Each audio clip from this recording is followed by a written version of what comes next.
From the newsroom at news.com.au. G'day, I'm Andrew Bucklow, and this is the latest from the newsroom. It's Thursday, the 18th of March. Two young men face being charged with terrorism offences in regards to a fire lit in Victorian bushland. Three males were arrested yesterday by a joint counter-terrorism team. Now, police allege they identified potential terrorism activity over a fire lit north of Epping on February 18 and a public assault in Melbourne on March 10th. And the circumstances of those two incidents are being investigated to determine the extent to which they may or may not lead to terrorism charges. That was Victoria Police Assistant Commissioner Michael Hermans. Meanwhile, Australia's Domestic Intelligence Agency, ASIO, has revealed it removed a nest of spies from the country last year.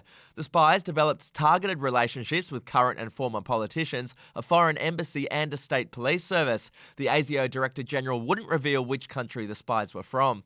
To the US now, and President Joe Biden has labelled Vladimir Putin a killer. He also said the Russian president will face consequences for allegedly trying to steer last year's election in Donald Trump's favour. He will pay a price. We had a long talk, he and I. I know him relatively well.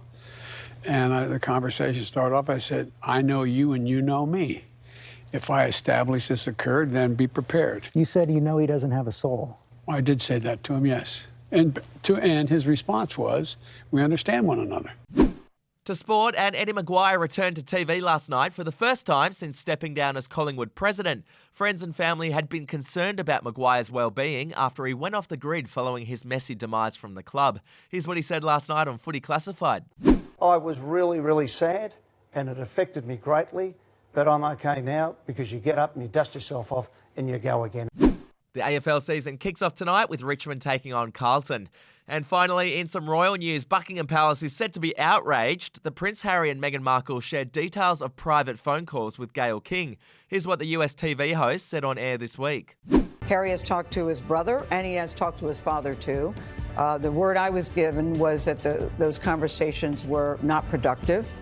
Palace chiefs are said to be livid over the leak to the TV anchor, which has been branded a shocking breach of trust by a royal expert. And hey, if you want to uncover tips and tricks on how to live well, check out How to Be Happy, the podcast, where host Kate DeBrito talks to experts, celebrities and ordinary people about their secrets for a happy life. Listen on Apple Podcasts or Spotify today.